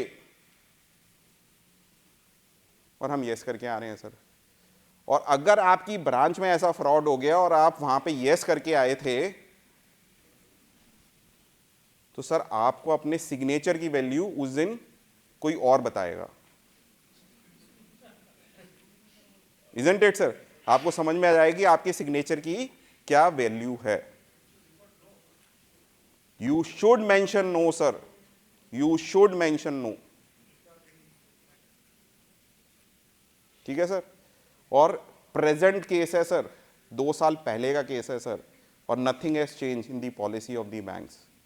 तो आज भी ये fraud हो सकता है। ठीक है sir? चलिए आगे चलते हैं। Suspense and sundries sir. अब किसी कॉर्पोरेट की, नॉन कॉर्पोरेट की अगर बैलेंस शीट में सस्पेंस अकाउंट आ जाए सर, और आपने साइन कर रखी हो, कोई और देखेगा वो क्या बोलेगा? क्या बोलेगा सर? हाँ, आपकी बैलेंस शीट में लिखा हुआ है, साइंड बैलेंस शीट में सस्पेंस अकाउंट, तो कोई और देखेगा तो क्या बोलेगा? ये गड़बड़ है भाई साहब, ये ऑडिटर भी एनपीए है सर, नॉन परफॉर्मिंग ऑडिटर। पर बैंक्स में होता है सर। ठीक है? Please check the outstanding entries. Sir ये नहीं कि मेंशन कर दीजिए, चेक करिए क्यों आउटस्टैंडिंग है। आई हैव सीन केसेस जहां पे आउटस्टैंडिंग होनी ही नहीं चाहिए। Example I can give you. Branch की प्रीमाइसेस शिफ्ट हुई सर, ठीक है, हमने देखा जी नई ब्रांच प्रीमाइसेस थी, हमने पूछा, बातों में पता चला जी 2 साल पहले ही ब्रांच यहाँ पे शिफ्ट हुई है। सस्पेंस के अंदर एक एंट्री आ रही थी, इलेक्ट्रिसिटी सिक्योरिटी डिपॉजिट 8 साल पहले का सर। आना चाहिए सर, हमने कहा भाई से ये 8 साल पहले से कैसे आया जब प्रीमाइसेस यहाँ पे 2 साल पुरानी है। तो पता चला जी कि ये तो प्रीवियस प्रीमाइसेस का है। और जब लैंडलॉर्ड को बुलाया कि भाई ये रिकवरी करनी है आपसे, ये तो हमने जमा की थी, तो उसने कहा भाई साहब ये तो आपने एडजस्ट कर लिया था, मैं तो कब से कह रहा था मेरी रसीद दे दो, रसीद मिल गई है तो दे दो जी आज। तो from a asset it became a expenditure and a prior period too. ठीक है, तो nature of entries, dormant inoperative account sir, इसके ऊपर इस साल भी एक सर्कुलर आया और पिछले साल भी एक सर्कुलर आया था, वो जरूर आप देख लीजिएगा, दोनों सर्कुलर यहाँ पे लिखे हुए हैं। एक तो कोई चार्जेस आप नहीं लगा सकते for activation of account sir.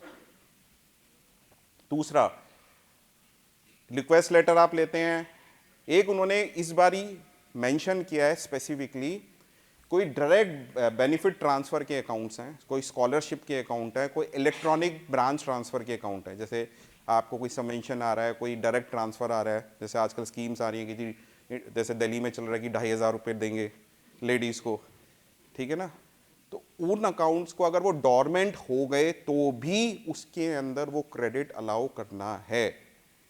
तो bank have to update their system to allow credit even when such accounts have become a dormant account. तो प्लीज चेक कि वो कर रहे हैं कि नहीं कर रहे। ओके, देन विंडो ड्रेसिंग हम सबको पता है कि होती है पर किसी को नहीं मिलती है, ठीक है, तो मैं इसके बारे में ज़्यादा बात नहीं करूँगा क्योंकि कोई इसके बारे में कुछ करना नहीं चाहता। FCNR B sir, what is FCNR? कितना टाइम है सर अपने पास? हो गया 10 मिनट में कहो इतना। FCNR क्या होता है सर?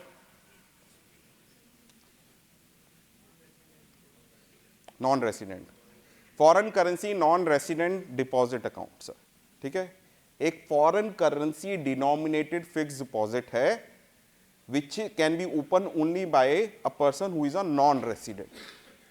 अगर वो रेसिडेंट बन जाता है, भाई पहले नॉन रेसिडेंट था, FCNR डिपॉजिट खोला, उसके बाद he got converted into a resident, he can continue the deposit till maturity but thereafter it can not be renewed. आपसे वो क्या चेक करने के लिए कह रहा है कि जब आपने रिन्यूअल किया, क्या आपने चेक किया कि customer continues to be a non resident, या आपने जैसे सारी FD को ऑटोमेटिक रिन्यूअल पे डाला हुआ है, ये भी ऑटोमेटिक रिन्यूअल पे चल रही है। The last bank we were doing, they were doing automatic renewal. We reported this as a violation. और इसको चेक करने के लिए आपको फॉरेक्स ब्रांच का ऑडिटर होने की जरूरत नहीं है sir. This account can be opened at any branch of a bank. It may not be a forex branch. ठीक है, minimum balance sir, minimum balance के अंदर क्या रिक्वायरमेंट है, मैं थोड़ा जल्दी कर रहा हूं, कोई क्वेश्चन होंगे तो फिर ले लेंगे। एक तो आपको इमीडिएटली मिनिमम बैलेंस चार्जेस नहीं लग सकते। If account is not maintaining minimum balance, पहले आपको उसको नोटिस देना है एटलीस्ट 1 मंथ का कि भाई आपका मिनिमम बैलेंस मेंटेन नहीं हो रहा, आप नहीं करेंगे तो हम आपको चार्जेस लगाएंगे। उसके बाद अगर वो नहीं मेंटेन करता तो आप चार्जेस लगा सकते हैं proportionate to the extent of non maintenance। Suppose कीजिए आपका मिनिमम बैलेंस है 10,000 रुपए, एक ने मेंटेन किया 9,000 रुपए, एक ने मेंटेन किया 1,000 रुपए, तो दोनों को सेम चार्जेस नहीं लगेंगे। सर कोई बैंक फॉलो नहीं कर रहा।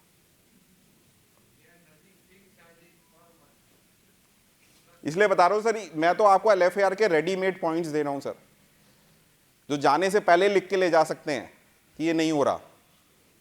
IAS ऑडिट की रिपोर्ट है तो आप चेक कर लीजिए, एक्सेप्शन रिपोर्ट आप चेक कर सकते हैं।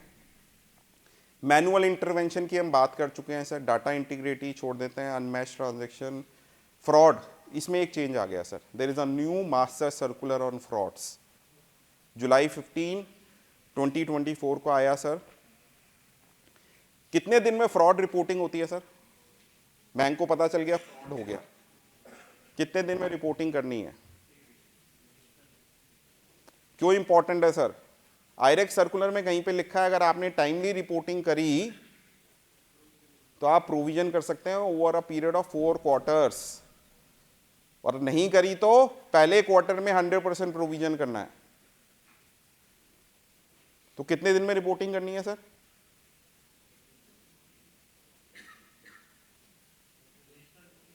कह रहा ब्रांच मैनेजर से पूछा सर टाइमली है ना, उसने हाँ जी टाइमली है। सर पहले ये था 3 वीक्स, अब इसको कर दिया है 14 डेज, 2 वीक्स, टाइम रिड्यूस कर दिया है इन्होंने, ठीक है। और एक आरबीआई का बहुत इंपॉर्टेंट सर्कुलर आया है, क्योंकि आजकल हम देख रहे हैं फ्रॉड ज़्यादा हो रहे हैं, जहाँ पे कोई इलेक्ट्रॉनिक मीडियम यूज़ हो रहा है, एसएमएस यूज़ हो रहे हैं, कहीं पे इस तरीके फ्रॉड ज़्यादा हो रहे हैं। तो उसके ऊपर एक स्पेसिफिक सर्कुलर आया है आरबीआई का जनवरी 17, 2025 को, fraud using voice calls and SMS. उसमें बहुत सारे उन्होंने पॉइंट्स लिखे हैं कि बैंक को एक स्पेसिफिक सीरीज ऑफ नंबर दिए जाएंगे जिससे उनके कस्टमर कॉलिंग होगी, जिससे वो एसएमएस भेजेंगे, सो दैट फ्रॉडलेंट मैसेजेस वो आइडेंटिफाई कर पाए कस्टमर्स। तो ये आप प्लीज़ देखिए, इसका कंप्लायंस हो रहा है नहीं हो रहा आपके बैंक में, वो आप चेक कर सकते हैं। अभी नहीं हुआ होगा क्योंकि अभी चांसेस है कि अभी नहीं होगा, प्रोसेस में होगा, आप मेंशन कर सकते हैं। ओके, अर्ली वार्निंग सिग्नल्स हम कर चुके हैं सर। केवाईसी एमएल ये छोड़ देते हैं, अभी इतना इंपॉर्टेंट नहीं है।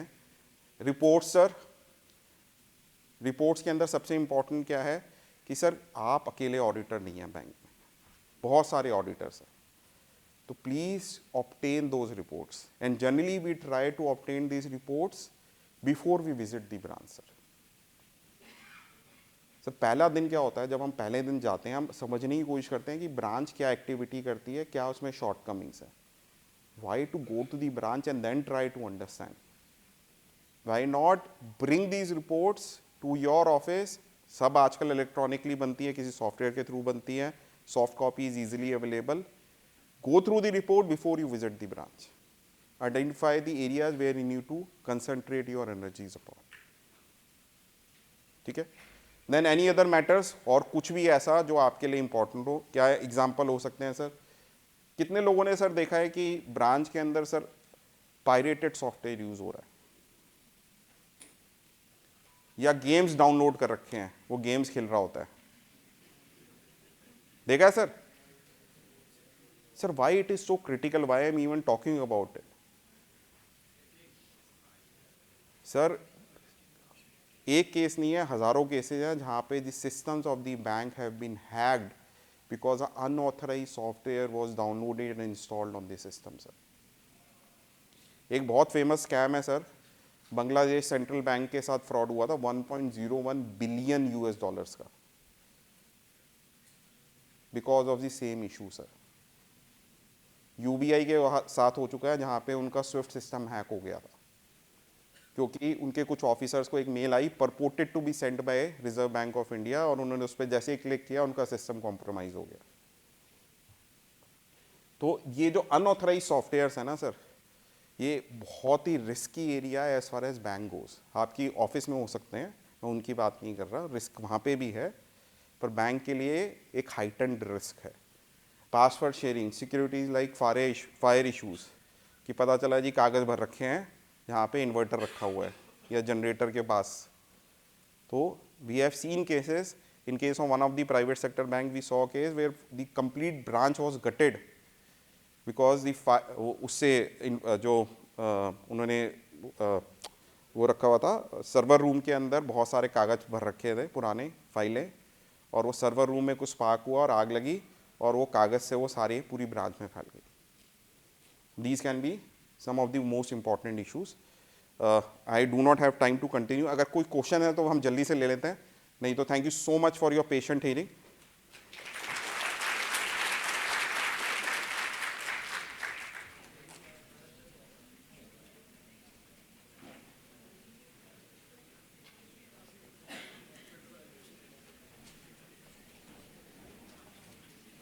Anyone having a doubt, question? Yes. Good afternoon, everyone. On behalf of ICI Ahmedabad branch, I, CA Vaibhav Shah, take this opportunity to express my heartfelt gratitude to CA Lokesh Gupta sir for conducting an insightful session on reporting of LFAR. Thank you so much, sir.